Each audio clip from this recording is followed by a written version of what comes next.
Entonces, el tema del día de hoy va a ser hipertensión arterial sistémica. ¿Qué es la hipertensión arterial sistémica? Entonces, es una enfermedad la cual es crónica, es controlable, es multifactorial y va a estar caracterizada por un aumento sostenido de nuestra presión arterial sistólica de 140 o más y la diastólica de 90 milímetros de mercurio o más. Esto en base a las recomendaciones del JNS8 y las recomendaciones europeas. ¿Cuál es la trascendencia de la hipertensión? La hipertensión arterial es un precursor identificable y corregible de enfermedad cardiovascular. Es algo que si no lo controlamos a tiempo, va a ser la causa de que nuestros pacientes presenten insuficiencia cardíaca, valvulopatías, cardiopatía isquémica, arritmias. Entonces, es algo muy importante en el cual debemos de diagnosticarlo a tiempo y tratarlo adecuadamente, ya que será una de las principales causas desde el punto de vista cardiovascular que afecte a nuestro paciente.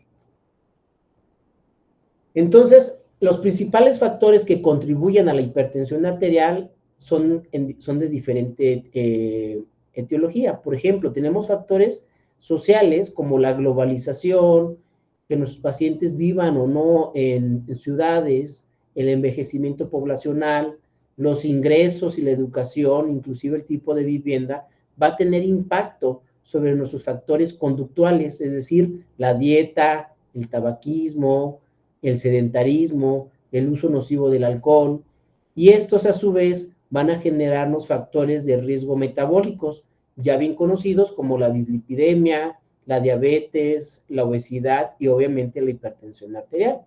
Y que estos factores de riesgo cardiometabólico van a generarnos ya propiamente las enfermedades cardiovasculares, desde infarto al miocardio, accidentes cerebrovasculares, insuficiencia cardíaca e inclusive las nefropatías. Es por eso que nuestro síndrome cardiometabólico es muy importante, el cual tenemos que controlar, porque esta va a ser un precursor importante de nuestras enfermedades cardiovasculares. Y la trascendencia es que cada hora mueren 12 personas a causa de enfermedades cardiovasculares relacionadas a la hipertensión. Vean la cantidad de personas que estamos hablando. Y hablando de epidemiología, para sentar esa trascendencia, vemos cómo la prevalencia de hipertensión en las evaluaciones del 2006 en relación a la población mexicana, alrededor de un 30% de prevalencia de hipertensión, y comparada con la americana, alrededor de un 28.7%, eran muy parecidas. Pero vemos cómo estas incidencias van desde el 93 en un 26% hasta actualmente tener una incidencia del 40% de hipertensión en adultos. Es una cantidad impresionante. No solo va incrementando entonces en relación al tiempo, sino que también hasta tenemos una relación por la etnia. Sabemos que los pacientes afroamericanos tienen una mayor prevalencia que los pacientes caucásicos y que la población mexicana tiene una mayor prevalencia que la población caucásica, pero menor que la población afroamericana. También hay una diferencia de edad de presentación en relación a hombres y mujeres, siendo más frecuentemente en hombres el inicio temprano. Y eso también lo podemos ver cómo va cambiando la prevalencia de la hipertensión en relación a la edad. Como a mayor edad tenemos mayor porcentaje. Y vemos también cómo hay pacientes en los cuales tienen el diagnóstico ya previo y pacientes en los que hacen un diagnóstico de manera como un hallazgo. Y podemos también ver el cambio en relación al género.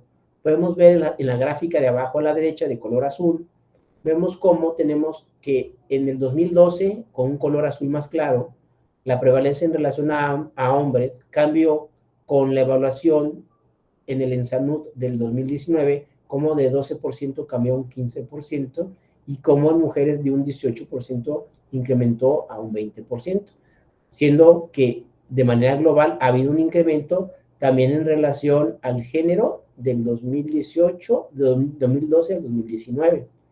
Pero más allá de esto, es importante tener una mayor evaluación de fondo de estos hallazgos epidemiológicos poblacionales. Y podemos ver cómo en los cambios de las evaluaciones del ENSANUD del 2012 al 2019, cómo en tan solo 7 años hubo un incremento de la prevalencia de la hipertensión arterial a llegar a afectar 1 de cada 3 adultos mexicanos, es decir, un 40%.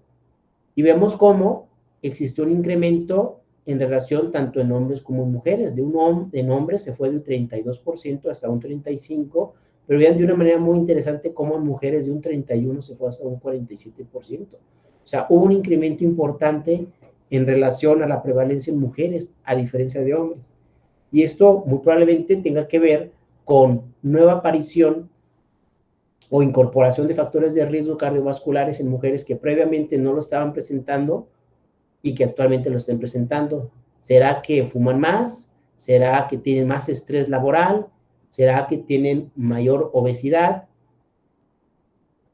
¿Mayor sedentarismo? Algo está pasando que está generando que nuestras mujeres tengan un incremento en la prevalencia de hipertensión y muy probablemente sea en relación a que estos factores de riesgo que ya platicamos estén incidiendo más en este tipo de población.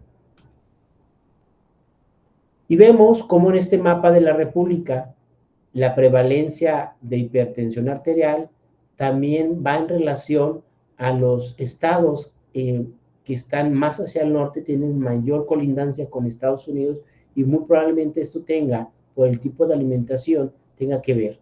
Vemos cómo los estados más al sureste de México, que tienen una diferente alimentación, que tienen una actividad física diferente, por tener menor acceso a vías y caminos, hay una menor incidencia de hipertensión comparativa con los otros estados.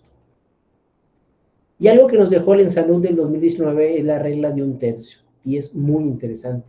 Vean cómo 1 de cada 3 adultos sufre de hipertensión, lo que decíamos, un 40% de la población de este rango de edad. Y vemos cómo 1 de cada 3 adultos con hipertensión no conocía que era hipertenso. Y como 1 de cada 3 adultos que se está tratando por hipertensión no logra mantener su presión controlada adecuadamente. Entonces, esto nos pone un panorama de la catástrofe en el control, en el diagnóstico y en el control de la hipertensión arterial, porque no los diagnosticamos adecuadamente y no los tratamos adecuadamente.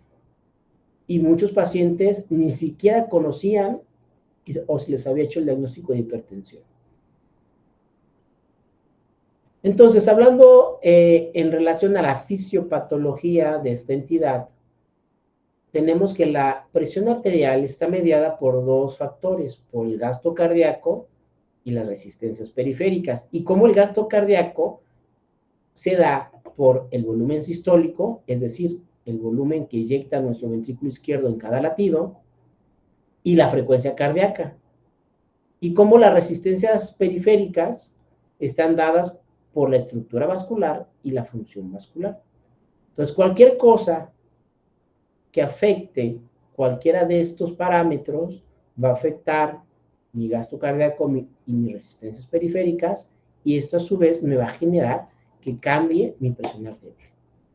Entonces, estos mecanismos fisiopatológicos que pueden afectar nuestros componentes de nuestra presión arterial, los vamos a clasificar principalmente en 4.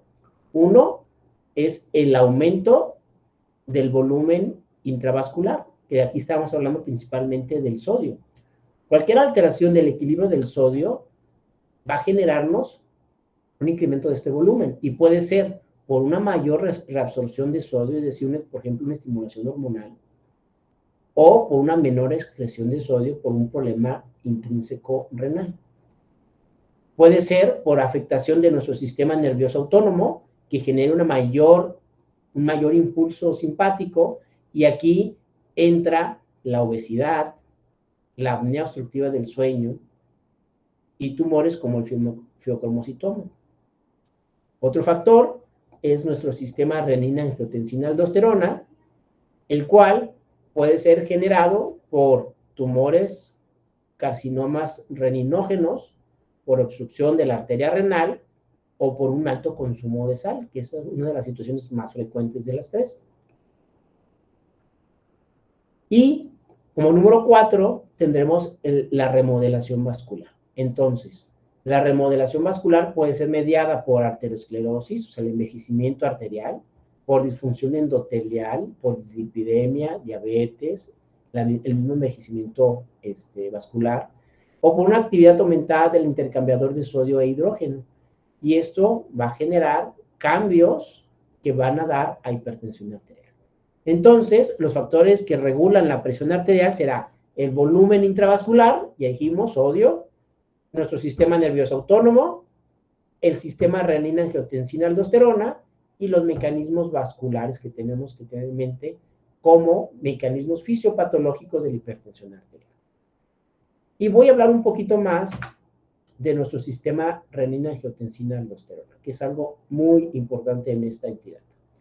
Tenemos que en situaciones normales, cuando el organismo entra en un estado de disminución de la presión arterial, va a generar un estímulo de disminución de la perfusión renal y a su vez el riñón va a liberar renina. A nivel hepático se va a ver liberación de angiotensinógeno, el cual va a interactuar con la renina para convertir a angiotensina. A nivel de las células endoteliales, principalmente a nivel pulmonar, va a ser la conversión de esta angiotensina en angiotensina 2, los cuales van a interactuar con receptores AT y van a tener dos efectos. Uno, a nivel del músculo liso vascular, generando vasoconstricción, el cual va a incrementar la resistencia vascular, y a nivel de la capa glomerular de la glándula suprarrenal, va a generar la liberación de aldosterona, y que en nuestras nefronas genera una reabsorción de sodio, y esta reabsorción de sodio va a generar una reabsorción de agua y va a incrementar nuestro volumen extracelular o intravascular. Y estos dos factores, al combinarse, va a generar una elevación de la presión arterial. Es lo normal. El problema de esta alteración es cuando no se requiere este estímulo de hipoperfusión arterial, disminución de la presión arterial, para que se genere todo este desencadenamiento. Entonces, esta es una de las fisiopatologías muy frecuentemente que vamos a estar asociados y también va a ser uno de los mecanismos por donde vamos a actuar para el tratamiento de nuestros pacientes hipertensos. Entonces, la hipertensión arterial necesitamos que dividirla en base a su etiología, es decir, si es esencial o primaria, que es la más frecuente, que es hasta un 90-95% de los casos, y la secundaria, que es de un 5 o 10% de los casos. ¿En quién vamos a sospechar hipertensión secundaria? En un paciente joven, sobre todo menores de 30 años, en pacientes que están ante una hipertensión que debutan como una crisis hipertensiva, pacientes que tienen una hipertensión resistente o refractaria, o pacientes que ya estaban controlados, que estaban con un tratamiento, con su ejercicio, estaban adecuadamente controlados y que súbitamente se descontrolan y no se logra controlar y no hay un efecto causal. Hay que tener en mente que en estas situaciones hay que sospechar que estemos ante una causa secundaria y que tenemos que analizarla. ¿Qué puede ser?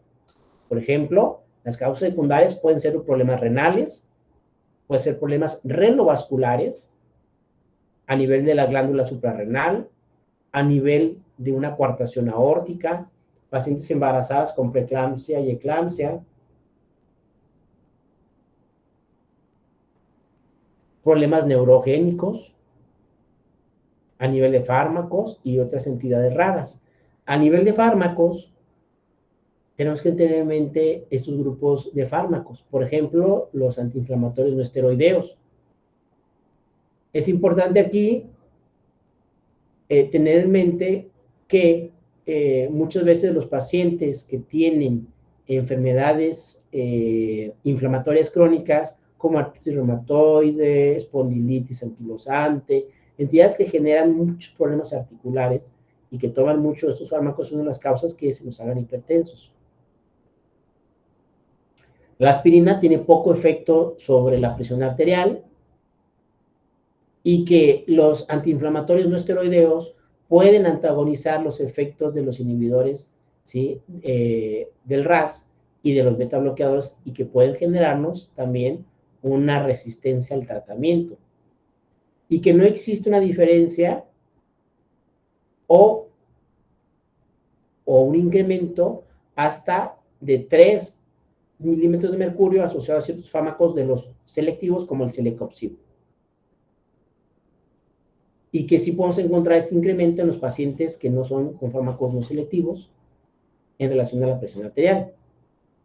También tener en mente que los anticonceptivos orales pueden tener cierto efecto, con un incremento de entre 6 a 3 milímetros de mercurio con altas dosis de estrógenos, sobre todo aquellos que tienen más de 50 microgramos de estrógenos, ¿sí? O 1 a 4 microgramos de progestágenos. Los antidepresivos, que muchas veces se nos olvida esto, tienen efecto a nivel de la presión arterial.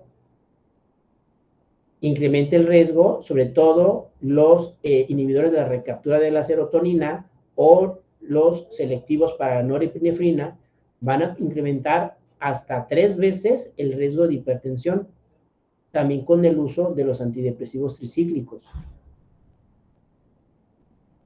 Solo aquellos, los inhibidores selectivos de la recaptura de serotonina, son aquellos en los cuales no se asocia incremento de la presión arterial. Entonces, tener en mente estos fármacos, que cada vez son muy frecuentemente utilizados. El acetaminofén incrementa el riesgo hasta 1.3 veces el riesgo de hipertensión con el uso diario de este fármaco. Otros medicamentos, los esteroides, y cuidado con esto, la terapia antirretroviral, los simpático-meméticos como la pseudoefedrina, los pacientes que abusan de tóxicos como la cocaína o las anfetaminas, los serotoninérgicos antimigrañosos, la eritropoyetina humana, los inhibidores de la calcineurina y los inhibidores de la quinasa y de la angiogénesis, que va asociado a trastornos oncológicos. Entonces, tenemos que tener en mente que esos pacientes, es decir, los pacientes que están con problemas de HIV, pacientes con cefaleas, pacientes con problemas oncológicos, pacientes en los cuales estén tomando esteroides, por ejemplo, enfermedades de la colágena, lupus, artritis reumatoide, o por abuso de en pacientes con dolores articulares crónicos, hay que tener en mente que esta puede ser la causa de la hipertensión o de la difícil control de esta enfermedad.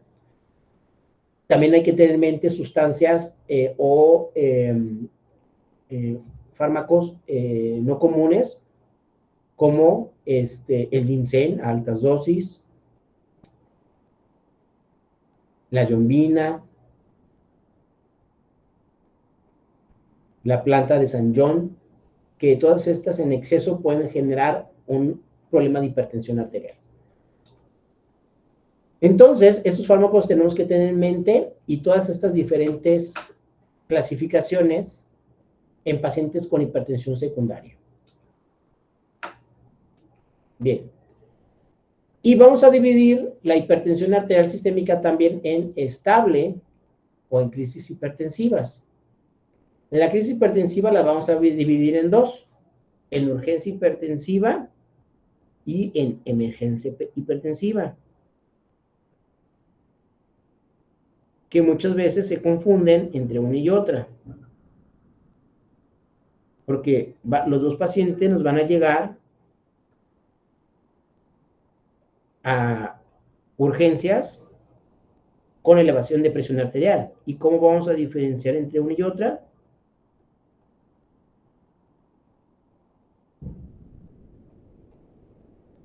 Es en base al daño órgano blanco.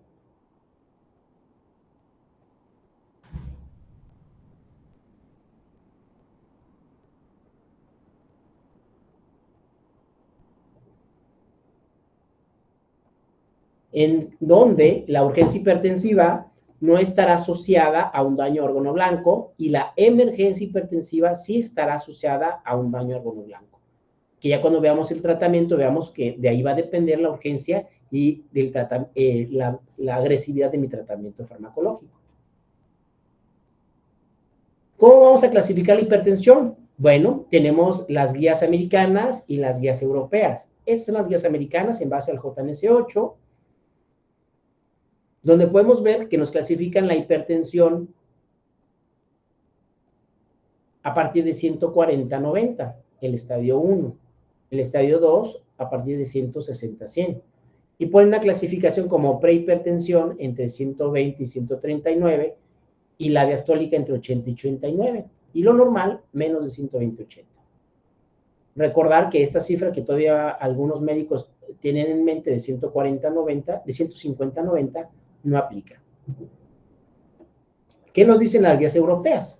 Las guías europeas lo que se pueden fijar es que nos ponen como óptima cuando es menos de 120-80, normal entre 120 y 129 y 80 y 84, la normal alta que las guías americanas la ponen como prehipertensión, 130-139 y de 85-89, y lo que sí están de acuerdo las dos guías es que a partir de 140-90 sería un estadio 1 o hipertensión ya diagnosticada. Un estadio 2 a partir de 160-100 y las guías europeas ponen un tercer grado que es de 180, 110 o más como tercer grado. Y también ponen una clasificación como hipertensión sistólica aislada, que es la que en la cual tenemos ¿sí? Elevación nada más de la cifra sistólica sin elevación de la cifra diastólica.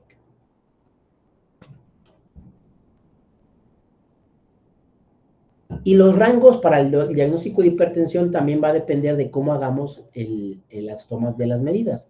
Por ejemplo, tenemos lo que es el MAPA, que es la monitorización ambulatoria de la presión arterial, en el cual nos va a dar las cifras de presión diurnas, nocturnas y de 24 horas, que ya hemos platicado de esto. Las diurnas, el diagnóstico de hipertensión lo voy a dar si las cifras son de 135-85 o más. Nocturna, cuando sea de 120-70 o más, fíjense cómo la presión nocturna tiene que bajar, ¿sí? Que es el fenómeno Dipper, que es normal. Y la media o el promedio de las 24 horas será de 130-80 o más el diagnóstico de hipertensión mediante el MAPA. Mediante el MAPA, que es la automedida de la presión arterial, cuando este está en 135-85 o más, daremos el diagnóstico de hipertensión. Entonces, hay que tener en mente también cómo lo estamos midiendo. Y esta gráfica se las pongo para que vean cómo las diferentes asociaciones o grupos cardiológicos durante la evolución del tiempo han hecho diferentes ajustes en los rangos de diagnóstico de hipertensión. Y pueden ver cómo, donde hubo mucha controversia fue en el 2017, en el cual la Asociación Americana de Cardiología disminuyó la cifra para el diagnóstico de hipertensión de 140-90, lo disminuyó a 130-80. Con lo cual generó, obviamente, que de manera súbita una gran cantidad de pacientes entraran en el diagnóstico de hipertensión y que tuvieran que iniciarles alguna medida farmacológica o no farmacológica. Y eso generó un gran revuelo y se hicieron más investigaciones para definir esto. Y por eso el siguiente año las guías europeas definieron que no, que la presión correcta para el diagnóstico de hipertensión estadio 1 sería 140-90. Porque sí se ha visto que los valores iniciales en los cuales tenemos daño y comenzamos a tener daño a órgano blanco, o daño vascular, es a partir de 115-75. Eso no quiere decir que en ese valor ya tengas que tú dar un fármaco. Lo que se ha hecho en los estudios poblacionales es determinar a partir de qué cifra tensional tiene un impacto pronóstico el hacerle yo algo a mi paciente, ya sea algo farmacológico o no farmacológico. Y de ahí es que el corte por eso es de 140-90 para el diagnóstico de hipertensión y comenzar a tener medidas terapéuticas sobre sus pacientes. Entonces hay que tener en mente esto. ya que hay grupos poblacionales en los cuales tener la presión muy baja incrementa el riesgo, como los pacientes adultos mayores, aunque sí a menor presión hay menor riesgo cardiovascular. En este tipo de población, al bajar de más la presión arterial, hay un efecto en J, en el cual vemos que comienza a incrementar la incidencia de eventos adversos desde el punto de vista cardiovascular. Entonces, algo que tenemos que tener en mente son estas dos situaciones, la hipertensión en bata blanca y la hipertensión enmascarada. Quiero que vean la imagen que tengo en la parte superior derecha. Vean cómo está el paciente. El paciente está preocupado, está agobiado con la toma de presión, no se siente a gusto. Esto es lo frecuente que encontramos con los pacientes con hipertensión de bata blanca. Es una situación en la que el paciente se siente agobiado con la toma de la presión arterial y de manera errónea o falsa va a elevar esa presión arterial mucho más de lo que realmente el paciente maneja en su día a día, en su cotidiano. Es lo que nos va a dar la hipertensión de la bata blanca. Al contrario, vean la imagen en la parte inferior izquierda, cómo está el paciente con su médico. El paciente está tranquilo, está sonriente, es decir, el paciente está relajado con su médico. Y eso va a generar que su presión baje, y eso puede generarnos también una medición errónea, una hipertensión enmascarada, en la cual sale la presión bien o mucho mejor de lo que le sale en su domicilio el paciente. Entonces, siempre tenemos que tener en mente estas dos situaciones. Entonces, dentro de la cuantificación, tenemos que hacer la toma de la presión arterial. La toma de la presión arterial tiene que ser algo que se tiene que hacer de manera sistematizada tanto por el médico y también que tenemos que enseñar al paciente a tomar la presión arterial. Para esto tenemos que recordar de las fases de Korokov. Las fases de Korokov son 5 fases. La primera fase es aquella en la cual tenemos nosotros tonos pulsátiles, que es donde del silencio a tener los tonos pulsátiles es donde tendremos nuestra presión sistólica. Después tendremos la fase 2, en la cual ya escuchamos un sonido ya más como un soplo. Después la fase 3, en la cual tenemos tonos fuertes. La fase 4, donde hay una amortiguación del sonido. Y entre la fase 4 y la fase 5, que la fase 5 es la fase de silencio, es donde nosotros determinaremos nuestro corte diastólico. Con lo cual podremos definir tanto nuestra presión sistólica como nuestra presión diastólica. De manera rutinaria, tenemos que nosotros hacer la medición, la palpación de la arteria radial para hacer la insuflación adecuada y asegurar por lo menos incrementar 20 milímetros de mercurio por arriba del punto donde cual nosotros dejamos de palpar nuestro pulso radial.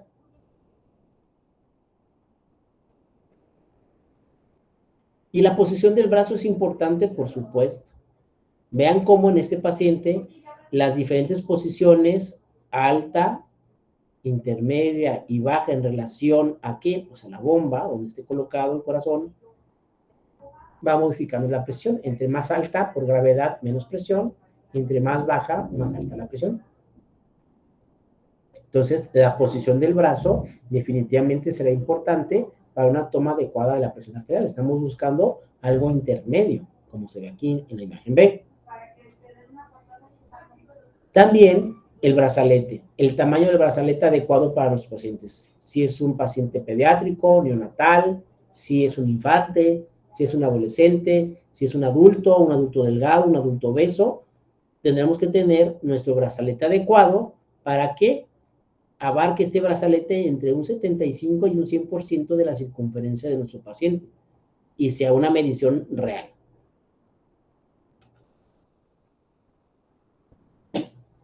¿Qué recomendaciones entonces tenemos para la toma de la presión arterial? Y las vamos a dividir en estas que vemos del lado izquierdo de color verde. Vamos a ver que tenemos ciertas condiciones en las cuales tenemos que asegurar que tengamos nosotros un cuarto confortable en relación a la temperatura y que esté en silencio. Y que antes de la medición tengamos que asegurarnos que nuestro paciente no haya fumado, y que no haya consumido cafeína o ejercicio en los últimos 30 minutos, que no que tenga ganas de ir a orinar, y que debe permanecer sentado y relajado por lo menos de 3 a 5 minutos antes de la toma de la presión arterial. Algo también relevante es que ni el paciente ni el personal que va a tomar la presión debe estar hablando antes, durante o entre las tomas de presión, que es algo que frecuentemente al paciente sí le pedimos que guarde silencio, pero muchas veces el médico o el personal que está tomando la presión va a estar hablando. La posición. La posición del paciente tiene que estar bien sentado, que me voy a adelantar a esta gráfica. El paciente tiene que estar bien sentado, bien recargada la espalda, sus pies apoyados sobre el suelo, el brazo, el codo apoyado sobre una mesa, más o menos a nivel que el brazalete queda a la mitad del corazón. Idealmente que el paciente no esté viendo su número de sus monitores automáticos para que no se nos genere más preocupación por la cifra que vaya a sacar. En relación al dispositivo, tiene que usarse utilizarmente un equipo electrónico que esté validado, utilizarlo en uno de los brazos,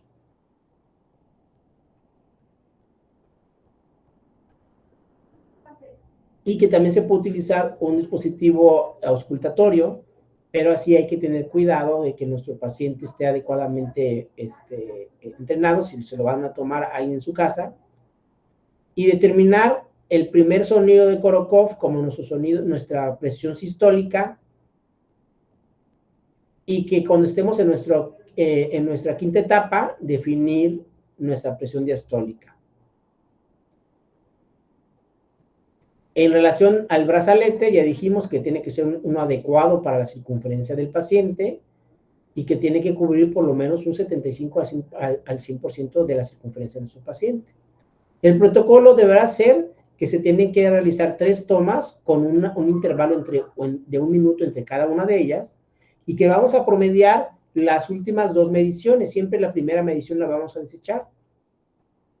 Y si la presión arterial en la primera evaluación es menos de 130/85, ya no se necesita hacer más tomas. Para poder llevar una adecuada interpretación, necesitamos realizar de 2 a 3 visitas con la toma de la presión, con el protocolo adecuado, con el brazalete adecuado, con el dispositivo adecuado, bien posicionado en su paciente y en las condiciones adecuadas, para poder hacer el diagnóstico de hipertensión teniendo cifras de 140/90 en 2 a 3 visitas con estas características que ya platicamos.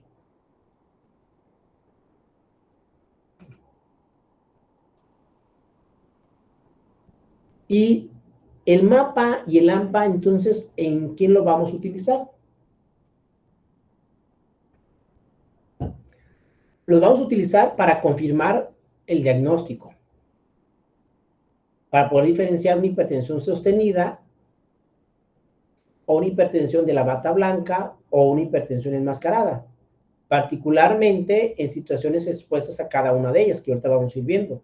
Por ejemplo, condiciones en las cuales la hipertensión de la bata blanca sea más frecuente que yo la encuentre.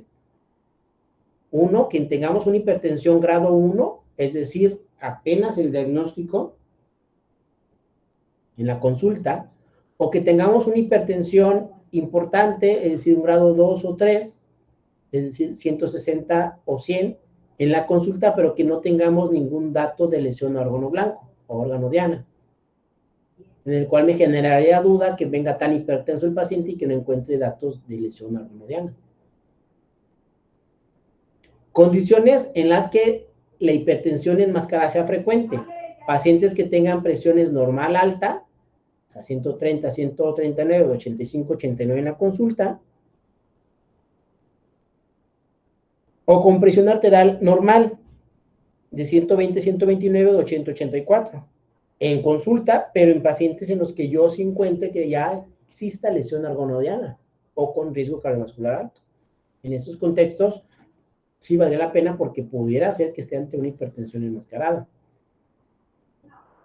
Otras situaciones, pacientes que estén ante hipertensión resistente para evaluar también el control de la presión arterial de una manera más precisa, particularmente en quienes, en pacientes de riesgo cardiovascular alto, pacientes diabéticos, pacientes ya con cardiopatía isquémica, con ya el diagnóstico de alguna valvulopatía, hay que tener un control mucho más preciso. Pacientes oncológicos. Evaluar la variabilidad de la presión arterial en las tomas en relación a la consulta, para saber si las tomas en casa son correctas. En pacientes jóvenes en los cuales hagan ejercicio y que yo quiera evaluar la respuesta, si existe una respuesta hipertensiva exagerada al ejercicio, es una buena opción utilizar el mapa.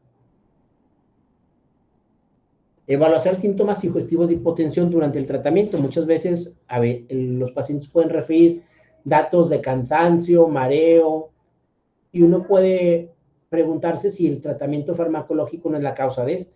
Y para eso podemos utilizar ya sea el mapa o el AMPA para definir si es que no nos estamos pasando de dosis con nuestro paciente. Si el paciente se refiere también por lo mismo hipotensión postural o postprandial.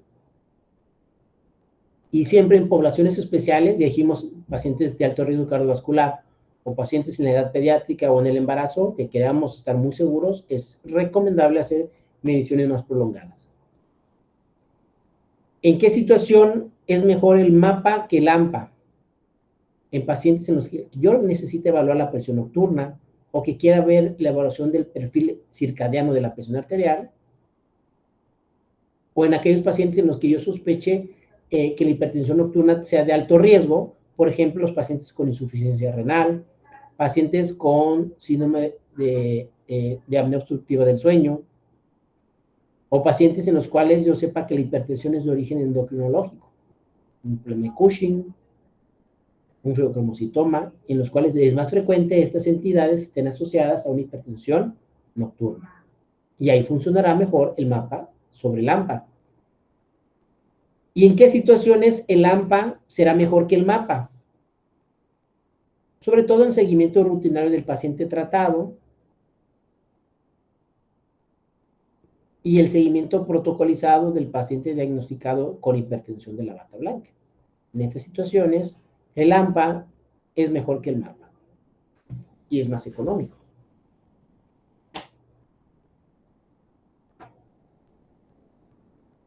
Entonces, los pacientes con hipertensión, ya sabemos los factores de riesgo, ya sabemos la fisiopatología, ya sabemos la trascendencia de esta enfermedad, ya sabemos cuáles son los cortes diagnósticos y cómo debemos tomar la presión arterial. Y aparte de esto, es muy importante en los pacientes hacer una evaluación de la historia clínica, una exploración física adecuada y exámenes de laboratorio para poder determinar si estamos ante una hipertensión primaria, secundaria, si hay daño a órgano blanco, órgano diana, ya que de esto va a depender mi estrategia, tanto diagnóstica como el tratamiento, ya sea farmacológico o no farmacológico, para el control de mi presión arterial.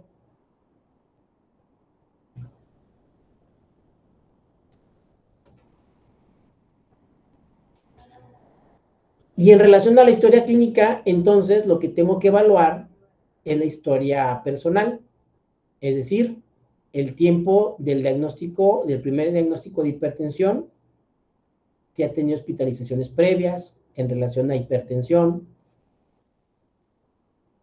si la presión ha estado estable o ha ido incrementando rápidamente, si los registros de la presión arterial pasados han sido hechos por él mismo, saber el tratamiento antihipertensivo pasado y actual que esté tomando y si hubo algún efecto adverso a alguno de ellos o si notó que alguno de estos fármacos funcionaba adecuadamente. Investigar la adherencia al tratamiento y saber si ha tenido episodios de hipertensión previa, por ejemplo, sobre todo en las mujeres durante los embarazos y que se haya retirado.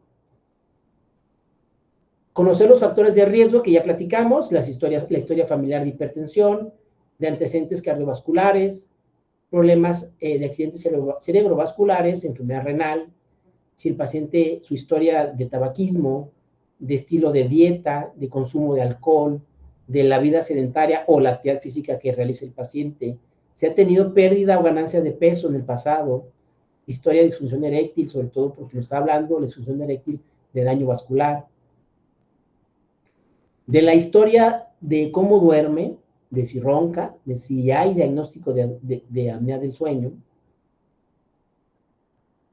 si el tipo de trabajo y el estrés laboral o familiar que tenga el paciente, si ya tuvo el diagnóstico de cáncer y tuvo tratamiento, y saber y buscar la historia y los síntomas de daño a órgano blanco, de daño cerebral, daño renal, hacer un interrogatorio de cefalea, vértigo, síncope, trastornos visuales, ataques isquémicos transitorios, déficit motor, historias de revascularización carotidia, afectación cognitiva, pérdida de la memoria, demencias en pacientes mayores, para pensar daño en cerebro y en ojo. A nivel de corazón, evaluar si tenemos episodios de angina, de disnea, de edema, si hay antecedentes de infarto, de revascularización, síncopes, historia de palpitaciones o arritmias. A nivel renal, si el paciente tiene poliuria, nocturia, hematuria, infecciones repetitivas de las vías urinarias, en las extremidades periféricas si tiene extremidades frías, con claudicación intermitente, con dolor, con úlceras o necrosis, o ya ha tenido revascularizaciones previas. Y si existe antecedentes familiares o personales de enfermedad renal, por ejemplo, una enfermedad poliquística renal. Buscar también la historia de posible hipertensión secundaria, es decir, inicio a edad temprana, por debajo de los 40, mayor probabilidad menores de los 30 años, con hipertensión de inicio intensa de un grado 2, grado 3, con hipertensión que se desarrolle súbitamente o que vaya empeorando y que no tenga una respuesta adecuada al tratamiento. En pacientes con historia de infecciones de las vías urinarias o renales repetitivas, pacientes que tengan episodios de cefalea, sudoración, ansiedad, palpitaciones, que puede ser sugestivo de feocromocitoma, o la historia de hipocalemia provocada con diuréticos o de manera espontánea, o episodios de debilidad o de tetanía, que eso nos puede hablar de hiperaldosteronismo, o síntomas sugestivos de enfermedad tiroideas o de hiperparotiroidea, y la historia previa o de un embarazo actual, si está el paciente ya, la mujer en estado posmenopáusico, o están con tratamientos anticonceptivos o con sustitución hormonal, pacientes ya menopáusicas, y saber los tratamientos que haya tomado o que esté tomando actualmente, diferentes a los antihipertensivos, porque dijimos que todos esos pueden tener interacción en la cuestión de hipertensión. Entonces, toda esta información tenemos que obtenerla de nuestro paciente en nuestra historia clínica, ya que esto nos va a ir orientando hacia, 1, diagnóstico, 2, pronóstico, y 3, también los factores de riesgo para así tener la probabilidad de hipertensión arterial.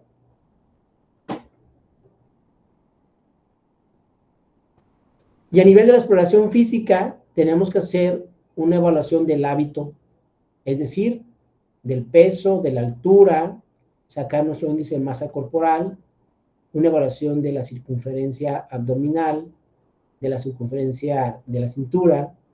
Tenemos que evaluar signos de hipertensión con daño a órgano blanco, que dijimos, pero ya en la exploración, como datos neurológicos, cognitivos, una evaluación importante del fondo de ojo para buscar datos de una retinopatía hipertensiva, la auscultación del corazón y de las carótidas, la palpación del pulso carotídeo y de las arterias periféricas, la evaluación del índice de tobillo-brazo, que hablaremos más adelante, y de signos de hipertensión secundaria a nivel de piel, las manchas con café con leche, pensando en neurofibromatosis, que se asocia a feocromocitoma, la palpación renal en búsqueda de signos de crecimiento renal pensando en una enfermedad poliquística renal, la auscultación del corazón y las arterias renales, buscando soplos que nos puedan hablar de una coartación aórtica, sobre todo la exploración a nivel interescapular, o una hipertensión renovascular, un soplo a nivel abdominal. Datos, signos de la enfermedad de Cushing o de acromegalia, buscando ese exceso de hormona tiroidea que nos va a afectar, ya dijimos, uno de los 4 mecanismos del control de la presión arterial, o signos de enfermedad tiroidea.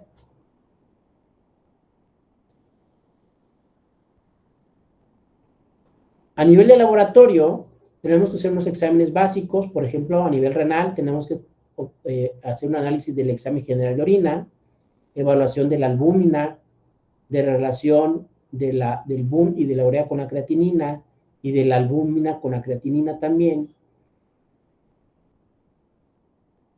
La evaluación a nivel endocrinológico, necesitamos ver los minerales, sodio, potasio, calcio, valorar también las hormonas tiroideas.